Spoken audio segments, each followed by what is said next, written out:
दोस्तों, हम सभी जानते हैं कि भाग्य से ज्यादा ना कभी किसी को मिला है और ना ही मिलेगा। हमारे पास जो कुछ भी है, चाहे वो दूसरों से ज्यादा है या दूसरों से कम है, हमारे भाग्य का दिया हुआ ही है। जो हमारे भाग्य में लिखा होता है हमें वही मिलता है। लेकिन फिर बात ये आती है कि जब मिलना वही है जो हमारे भाग्य में लिखा है, तो फिर मेहनत और कर्म करने की क्या जरूरत है। तो दोस्तों, होता ये है कि मेहनत और कर्म करना भी हमारे भाग्य में लिखा होता है और उसी के अनुसार हमारी जिंदगी चलती है। कुछ लोग बहुत मेहनत करते हैं और तब जाके उन्हें सफलता मिलती है, लेकिन कुछ होते हैं जो कम मेहनत करते हैं और उन्हें सफलता भी ज्यादा मिलती है। ये सब भाग्य का ही खेल है। किसी के भाग्य में होता है कि वो जब तक मेहनत नहीं करेगा तब तक उसे कुछ नहीं मिलेगा, और किसी के भाग्य में होता है कि वो कम मेहनत भी करेगा तो भी उसे ज्यादा मिलेगा। भाग्य के इस चक्कर को समझना बहुत मुश्किल है। बस हम इतना समझ लें कि जो होता है और जो हम करते हैं वो सब हमारी किस्मत का लिखा होता है। बहुत समय पहले की बात है। एक गांव के मंदिर में एक पुजारी था। वो पुजारी अपना सारा समय मंदिर की सफाई, पूजा पाठ, आने जाने वालों के लिए पूजा करने में ही बिताता था। उसके परिवार में कोई नहीं था और वो अपना खाना पीना मंदिर में होने वाले चढ़ावे से ही चलाता था। वो पुजारी व्यवहार का बहुत अच्छा था। उसके मन में पैसों के प्रति ज्यादा लालच नहीं था। मंदिर में जब भी ज्यादा चढ़ावा होता तो वो उनसे दूसरों लोगों की भी मदद करता था। पुजारी मन ही मन ये भी सोचता था कि मंदिर के चढ़ावे से थोड़ा बहुत बचत भी होती तो भविष्य के लिए अच्छा हो जाता। लेकिन गांव का मंदिर था तो वहां लोगों का आना जाना कम होता था। मुश्किल से दिन भर में 5 से 6 पैसों का चढ़ावा हो पाता था, जिसमें से पुजारी अपने दिन भर की जरूरतों को पूरा करने के बाद सिर्फ 2 पैसे ही बचा ही पाता था। और जब कभी चढ़ावा ज्यादा होता तो पुजारी के पास कोई ना कोई व्यक्ति ऐसा आ जाता जिसे मदद की जरूरत होती थी और पुजारी उसे मना भी नहीं कर पाता।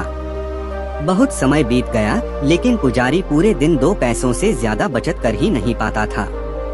वो हमेशा भगवान से यही प्रार्थना करता कि भगवान कुछ तो ऐसा करो कि मैं 2 पैसों से ज्यादा की बचत कर पाऊं। भगवान से प्रार्थना करके पुजारी रोज की तरह अपने काम में लग जाता।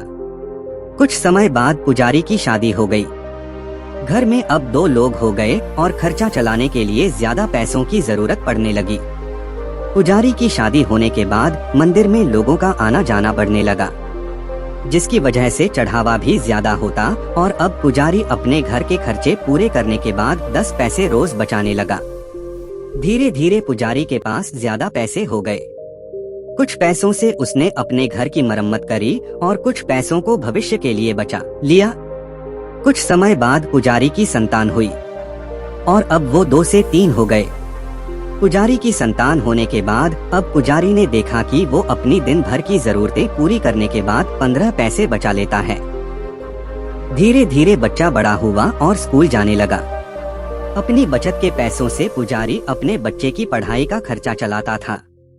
जैसे जैसे बच्चे की उम्र बढ़ते गई और पढ़ाई का खर्चा बढ़ने लगे, वैसे वैसे ही मंदिर में चढ़ावा ज्यादा होता चला गया। ज्यादा लोग आने लगे और पुजारी के जीवन में पैसों की कोई कमी नहीं हुई। अपनी जिंदगी को इस तरह बदलता देख पुजारी ने एक दिन भगवान से प्रार्थना करी और पूछा कि भगवान, मैं रोज के 2 पैसे बचाता था और बहुत कोशिश करने के बाद भी मैं कभी 2 पैसों से ज्यादा नहीं बचा पाया, लेकिन आज मैं सब खर्चे करने के बाद भी 30 पैसे बचा लेता हूँ, जो कि मेरे और मेरे परिवार के लिए बहुत हैं। इस सब की वजह क्या है भगवान? क्या ये आपकी कृपा है या फिर मेरा भाग्य? ऐसा कहकर पुजारी अपने रोज के कामों में लग गया। रात हुई और जिस समय पुजारी गहरी नींद में था, उस समय भगवान उसके सपनों में आए और बोले, भक्त, ना तुम्हारा भाग्य बदला है और ना ही मैंने कोई कृपा करी है। तुमने जिस दिन शादी करी और तुम्हारे घर जो स्त्री आई, उसके आने से तुम 10 पैसे बचाने लगे, जिसमें 8 पैसे तुम्हारी पत्नी के भाग्य के थे, जिसकी वजह से तुम दोनों के पेट भर खाने पीने और बाकी जरूरतियों की पूर्ति होने लगी। फिर तुम्हारी संतान हुई और उसके होने के बाद तुम 15 पैसे बचाने लगे, जिसमें से 5 पैसे तुम्हारी संतान के भाग्य के थे, और आज जो तुम 30 पैसे बचा रहे हो, उसमें से 15 पैसे तुम्हारे बच्चे की पढ़ाई और उसके बेहतर भविष्य के भाग्य के हैं। भक्त, तुम आज भी अपने भाग्य के सिर्फ 2 ही पैसे बचा रहे हो और आगे भी 2 ही बचा पाओगे। दोस्तों, इस कहानी से आप कई बातें समझे होंगे और साथ ही आप ये भी समझे होंगे कि किस तरह हमारे भाग्य का लिखा हमें मिलता है और साथ ही किस तरह दूसरों के भाग्य का लिखा भी हमारे द्वारा होते हुए दूसरों को मिलता है।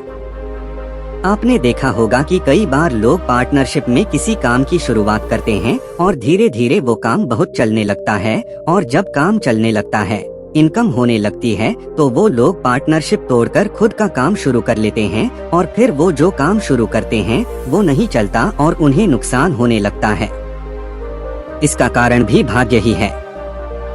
कई दफा ऐसा होता है कि दूसरे के अच्छे भाग्य की वजह से हमारा भी अच्छा होने लगता है, लेकिन हम ये बात नहीं समझ पाते और ज्यादातर लोग ऐसी बातों को मानते भी नहीं हैं।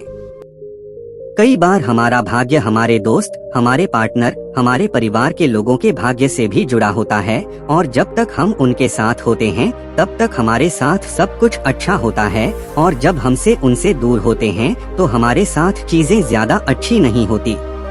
दोस्तों, जिस तरह किसी और के भाग्य की अच्छी चीजों से हमारा अच्छा होता है, उसी तरह इसका उल्टा भी होता है और दूसरों के बुरे भाग्य की वजह से हमारा भी बुरा होने लगता है। यही भाग्य का खेल है जो सारी जिंदगी हमारे साथ चलता रहता है।